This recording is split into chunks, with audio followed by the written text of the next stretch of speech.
के पास कोई थ्रेट नहीं है। सिक्योरिटी थ्रेट तो आजकल दुनिया में हर जगह है। You have to trust our security system. हमारे मुल्क में सिक्योरिटी का क्रिकेट के लिए कोई मसला नहीं है। It was a big shock to me that I call a home away from home. It's really just a real big shock to us all. मैं यहाँ पे चेयरमैन होता तो मैं सीधी स्टेटमेंट देता कि मैं आज के बाद न्यूजीलैंड के साथ इंटरनेशनल सीरीज नहीं खेल रहा। न्यूट्रल वेन्यू पे तो हम जाएंगे नहीं, पाकिस्तान का वेन्यू रहेगा। जिस तरह आपने हमें एम्बैरस किया, इस तरह एम्बैरसमेंट से बेहतर तो आप पाकिस्तान आते ही ना। पाकिस्तान ने यहाँ टीमें आना शुरू हो गई थी तो ये एक बहुत बड़ा धचका है। न्यूजीलैंड की गवर्नमेंट है चाहिए कि जो स्पेसिफिक थ्रेट है जो उनको मिला वो हमारे साथ शेयर करें। इंग्लैंड क्रिकेट टीम ने दौरे पाकिस्तान मंसूख कर दिया। इंग्लिश क्रिकेट बोर्ड ने टीमें पाकिस्तान भेजने से माजरत कर ली। मुझे अफसोस है, British high commission supported the tour, did not advise against it on security grounds. ये कहना कि इंग्लिश प्लेयर्स थक गए थे, ये बड़ा थका हुआ बहाना है। Pakistan did for us, and I say England, in the middle of a pandemic, they went from a low risk area to the highest risk. International players जो है वो कहते नहीं है। आप मुझसे पूछें कि आईपीएल खेलेंगे या पाकिस्तान आएंगे तो हमें पता है कि क्या उनका जवाब हो। जो वेस्टर्न ब्लॉक है ये इकट्ठे हो जाते हैं अनफॉर्चुनेटली। एक जो ऑस्ट्रेलियन एग्रेशन है ना वो खत्म कर दिया है आईपीएल में जाकर। डीएनए इन्होंने पैसे की खातिर, मैं तो ये कहूँगा बहाने ढूंढते हैं यहाँ से रेगल आउट करने के लिए। गांधी बस चाय पिलाने वाला है। टू द चेयरमैन, हम सब फेलियर हैं अगर पाकिस्तान नंबर 1 टीम नहीं बनती। आखिर में जीत क्रिकेट की हो। पाकिस्तान में हर चीज़ पे झगड़ा होता है, फ़िक़ा पे झगड़ा, हमारी एथनिक फॉल्ट लाइन्स हैं, पॉलिटिक्स में तो खैर बिल्कुल तलवारें निकली हुई हैं। हर चीज़ पे एक चीज़ है जिस पे सारे मुतफ़िक़ हैं, वो है क्रिकेट। और अब क्रिकेट में एक बड़ा तूफ़ान आया। पहले न्यूजीलैंड ने से अपना बेहंगम तरीके से टूर लास्ट मिनट पे कैंसिल किया, फिर एज एक्सपेक्टेड इंग्लैंड ने किया, और अब बात हो रही है कि जी आइंदा क्या होगा। बड़ी बातें हो गई हैं। रमीज़ आजाद चेयरमैन है क्रिकेट बोर्ड के, रिसेंटली अपॉइंटेड, उन्होंने बड़ी सख्त लाइन ली है। उन्होंने कहा कि जी बिल्कुल ये बिग 3 वाली जो गेम है हम शायद एशिया ब्लॉक बनाएंगे, वो बात करेंगे। और डैमेजेस की बात हो रही है। हमारी जो हिट लिस्ट है जिसमें पहले भारत दुश्मन होता था, लगता अब उसमें यूके और न्यूजीलैंड भी ज्वाइन हो गए।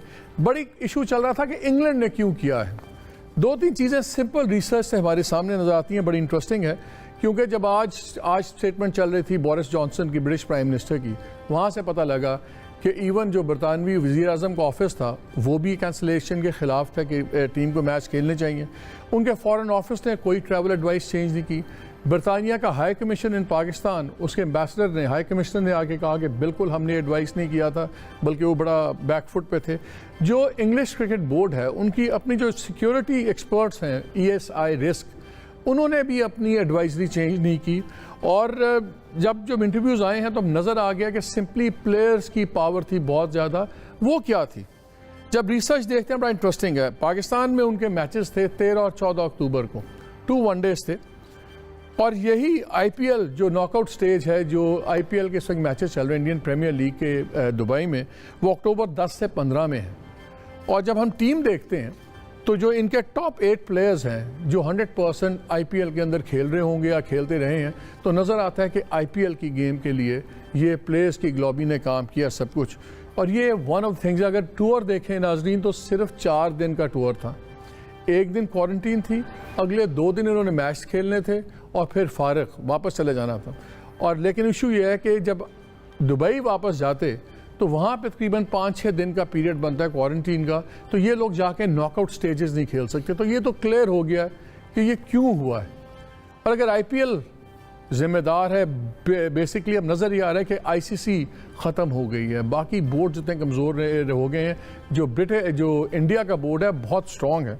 और प्रोग्राम से थोड़ी देर पहले मैं बैठा हुआ था तो डॉक्टर नुमान हमारे साथ हैं, डॉक्टर नुमान नियाज़, बल्कि मैं जो पैनलिस्ट का आपसे इंट्रोडक्शन करवाई दूँ। डॉक्टर नुमान नियाज़ हैं, ये स्पोर्ट्स जर्नलिस्ट हैं, अपना शायद दुनिया का सबसे बड़ा क्रिकेट का मेमोरेबिलिया का भी इनका अपना स्टॉक है इनके पास। सुना को 25-30 मिलियन डॉलर का शायद पाउंड की इनको ऑफ़र आ भी चुकी हुई है।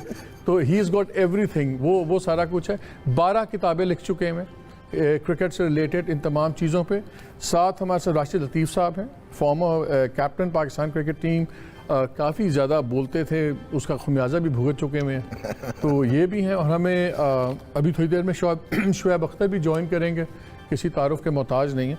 लेकिन इन्होंने मुझे मैच से, अभी प्रोग्राम से कुछ देर पहले नुमान बता रहे थे कि जो ICC के वर्ल्ड राइट्स थे, क्रिकेटिंग राइट्स, ब्रॉडकास्ट राइट्स 2015 से 23 के, वो बिके $2.2 बिलियन के।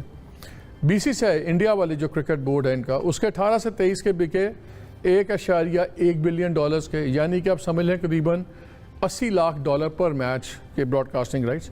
जो आईपीएल ब्रांड की इस वक्त वैल्यू है वो तकरीबन $7 बिलियन के करीब है, 6.9, और अभी उन्होंने 1-2 फ्रेंचाइजेज और ऐड करेंगे तो आप उसमें कोई 1-1.5 बिलियन और ऐड कर लीजिए। तो ये है क्रिकेट का सिनेरियो, ये पैसे का सीन है और क्यों इंडिया सब कुछ हमारे पे छाया हुआ है। फिर वो अभी T20 वर्ल्ड कप भी शुरू होने वाला है, उसकी टीम भी आज डिस्कस करेंगे, बिकॉज उसका भी डेटा रिसर्च टीम ने बड़ा मज़ेदार निकाला है। ज़रा हमारी भी हरकतें देख लें, हम लोग कर क्या रहे हैं। लास्ट 11 जो T20 मैचेस थे उसमें एवरेज हमने तकरीबन 39.8 डॉट बॉल्स, 40 बॉल समझ लें, यानी कि 6.3 ओवर हमने ठुक की है। 20 में से 6.3 ओवर्स तो निकाल दें, बाकी जो 13-14 ओवर्स हैं उसी में सारा हमने कमाल किया।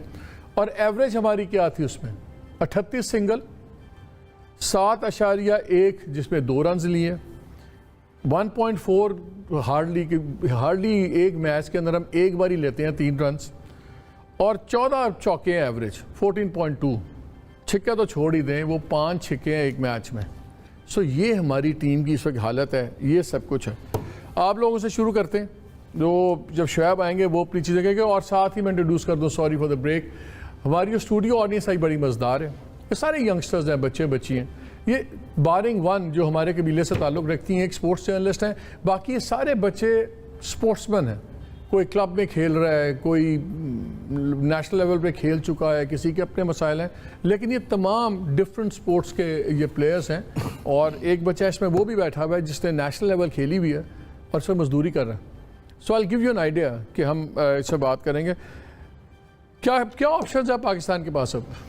अभी आपने बस जो बातें की ना, एक तो बड़ा क्लियर हो गया है, जो आईसीसी है ना, वो तो टूथलेस बॉडी। आज रमीज चाचा ने भी कहा कि फारग हो गया, आईसीसी को छोड़े, उससे वो तो कोई बिल्कुल फारग, वो वैसे भी लेजिस्लेटिव बॉडी था। लेकिन अभी भी अगर आप देखें जो उनके प्रेसिडेंट आए, he is a New Zealander and वो बैकिंग है उनको बीसीसीआई की। सो एक चीज़ ये क्लियर हो गई। दूसरा भी आपने जो आईपीएल के आप बोल रहे थे फिगर्स, इसमें जो एक इंटरेस्टिंग आस्पेक्ट है कि ये 6 बिलियन जो डॉलर का बात हो रही थी कि 6 बिलियन डॉलर्स के राइट्स जाएंगे जो अगले 2023 से 5 साल के राइट्स होंगे, जो कि इंडियन क्रिकेट से 5 टाइम्स मोर सिर्फ आईपीएल के राइट्स होंगे। So that is the factor जो अभी आप बोल रहे थे। यस, क्लियरली अब आईपीएल खेलना चाहते हैं लोग, और अनफॉर्चुनेटली फीफा तो वहाँ पे गवर्निंग बॉडी थी, तो वो वर्ल्ड कप करवा लेती है हर 4 साल के बाद। इनको लाले पड़ जाएंगे इंटरनेशनल। लोगों का अब ये प्रायोरिटी बन रही है कि नेशनल टीम्स के बजाय आईपीएल जाके खेलो। एग्जैक्टली, और यही अट्रैक्शन अभी आपने बोला, एवन मॉर्गन आईपीएल के लिए कभी भी कॉम्प्रोमाइज़ नहीं करेगा कुछ भी। सो ये प्लेयर्स एसोसिएशन ने प्रेशराइज किया था इंग्लैंड क्रिकेट बोर्ड को, और यहाँ तक मैं आपको बता सकता हूँ जब ईसीबी के चेयरमैन ने बात की पाकिस्तान क्रिकेट बोर्ड के चेयरमैन से, तो उन्होंने कहा it's beyond me. So that is very clear कि ही शोड हिज हेल्पलेसनेस, जो अभी आपने बोला कि उनके पीएमओ को भी नहीं पता था और किसी को। सो अब पाकिस्तान क्या कर सकता है? अब हकीकत अगर आप देखें, कैन यू इमेजिन कि वो $560 मिलियन सिर्फ इंडिया से आईपीएल की एक सीज़न की ब्रॉडकास्ट का कमर्शियल एयर टाइम है टेलीविज़न का। चीज़ें बड़ी क्लियर आई हैं। उन्होंने कहा कि जी ये सारा जो कंट्रोल आप कर रहा है, ये जो इंडियन क्रिकेट बोर्ड है बेसिकली उसी का ब्लॉक है। ये जो प्लेयर्स थे, ये तमाम जो इंग्लैंड वाले भी, ये तमाम वो प्लेयर्स हैं जिन्होंने आईपीएल भी खेलना था अभी दुबई में। हमारी डेट्स भी क्लैश कर रही थी, वो साथ ही उनको फटीग आ गई, बहाने बन गए। उनकी गवर्नमेंट भी, एवरीबडी इज़ क्रिटिसाइजिंग देम, लेकिन नोट की बड़ी पावर है, वो सारों ने आराम से इसको किल कर दिया। अब बात ये बन रही है कि जो रमीज़ आजा का भी स्टांस है, राशिद का ख्याल ये है कि देखें अभी इन लोगों से हमने बहुत मैचेस खेले हैं, और अगर आइंदा भी ये मैचेस में आएँ तो हम इनके साथ कंटिन्यू हमें करना चाहिए, और इंडिया को डाइल्यूट हो जाएगा इंडिया का इन्फ्लुएंस अगर हम इन लोगों के साथ क्रिकेट खेलते रहे। मैं आपके भी आज पढ़ रहा था आपका स्क्रिप्ट आपके यूट्यूब चैनल का, उसमें भी you have taken a very hard line. क्या ऑप्शन है पाकिस्तान के पास इस पर, क्या करे पाकिस्तान? देखिए, इंडिया अगर आप पे सरपरस्ती कर रहा है या अगर आप पे वो हुक्मरानी कर रहा है तो किसके बलबूते पे कर रहा है? पैसे पे कर रहा है। मैंने कल भी आपसे रात से बड़ी लंबी डिस्कशन की थी, घर तगड़ा करें, भूखे नंगों की कोई इज्जत नहीं होती मालिक भाई। जब तक आप अपना रेवेन्यू स्ट्रीम अपना नहीं बढ़ाएंगे, रेवेन्यू जनरेशन के ऊपर नहीं आएंगे, आप एसेट बिल्डिंग नहीं करोगे, नई 4 PSL टीमें नहीं लाओगे, जब तक आप प्रॉपर्टी में नहीं आओगे, स्टॉक्स में नहीं आओगे, नई एमजी गाड़ी आप खुद मंगाओ, क्यों नहीं मंगाते हो? जब तक आप रेवेन्यू जनरेशन में नहीं आओगे, आपके पास 10 बिलियन से लेके अब 15 बिलियन तक पैसा पड़ा हुआ है, कौन लोग आपकी बात सुनेंगे? आप पैसों पे रिलाई करते हो कि आईसीसी पैसा देगी तो आपकी दिहाड़ चलती है। दिहाड़ नहीं चलानी है आपने। अब आपने पॉलिसी मेकिंग में जाना। वो कैसे जाएंगे आप? वो आप इसलिए जाएंगे कि आप अपनी रेवेन्यू स्ट्रीम बढ़ाएं। आपने अगर हुक्मरानी करनी है दुनिया में, तो इंडिया को अगर नेगेट करना है तो अपना घर तगड़ा करें। घर जब तक तगड़ा नहीं होगा तब तक आप किस तरह दुनिया को घर कैसे तगड़ा करें? Let's start with PSL. एक चीज तो नजर आ रही है शोएब कि दुनिया में जो फ्रेंचाइज लीग्स हैं ये नेशनल क्रिकेट से बड़ी हो गई हैं। ठीक है, लोग नाम बनाते हैं नेशनल टीम में आके और फिर असल जो पैसा है वो इन फ्रेंचाइजेस के अंदर आ गया हुआ है। तो क्या पीएसएल का मॉडल चेंज हो, हम फैलाएं पीएसएल को, क्या करें? मैंने आपको कहा ना 4 टीमें लेके आए। मैं भी बोलता हूँ आपको, सामने कहता हूँ, सियालकोट लाएं, फैसलाबाद लाएं, पिंडी एक्सप्रेस लाएं, जीबी लाएं। आप 5 साल के पैसे एडवांस से उनके एडवांस लें, उनसे 5 साल पहले पैसे उनसे कहें आप स्टेडियम बिल्ड करें सियालकोट का, आप क्लब क्रिकेट कराएं। आप एट द सेम टाइम आप ये 5 बिलियन या आप 50 करोड़ की टीम बेचते हैं, 70 करोड़ की टीम बेचते हैं, वो पैसे लेना कोई मसला थोड़ी है फैसलाबाद से या सियालकोट में, तो रुलते फिरते हैं पैसे वहां पे। आप अपना रेवेन्यू बढ़ाएं, आप अपना घर तगड़ा करें। अपार्टीज हुआ है, साउथ अफ्रीका आइसोलेशन में रहा 30 साल, उन्होंने अपनी लीग इतनी बड़ी कर ली, उनको दुनिया की जरूरत नहीं पड़ी। पाकिस्तान के पास अपॉर्चुनिटी है कि अपनी रेवेन्यू जनरेशन के ऊपर जाएं। बार बार मैं ये कह रहा हूं आपसे, एसेट बिल्डिंग के ऊपर जाएं। जब तक पीसीबी पैसा नहीं कमा लेता, और मुझे ये भी इतला मिली है कि पीसीबी ने शायद पैसे भी मांगे हैं कि जी हमें फंडिंग कर दें। आगे से जवाब आया कि हमने आपको लाया है फंडिंग क्रिएट करने के लिए, जो 10-15 बिलियन डॉलर 10-15 बिलियन जो रखा हुआ है उसी काम चलाएं। मैं कह रहा हूं कि जब आप 15 बिलियन से 115 बिलियन पे चले जाएंगे, आपको दुनिया की जरूरत नहीं है। यही अगर 200 मिलियन डॉलर की सीरीज होती तो इंग्लैंड अफगानिस्तान में जाके खेल लेता आपके साथ। बात यह कि आपका पैसा क्यों नहीं है? आप आईसीसी की तरफ देखते रहते हैं, आप आईसीसी की तरफ देखते रहते हैं कि यार हमें वो पैसा देगा वर्ल्ड कप का, हम उससे घर चलाएंगे। वो घर तो चल जाएगा लेकिन पॉलिसी नहीं चलेगी आपकी। ये जो ब्लंडर किया है वेस्टर्न ब्लॉक ने आपके साथ, ये आपको डिसीव कर गए हैं। वो डिसीव इसलिए कर गए हैं कि आपको कोई पूछता नहीं है। पाकिस्तान की रेलेवेंस तो है दुनिया क्रिकेट में, लेकिन पैसा ना होने की वजह से आपको कोई पूछता नहीं है।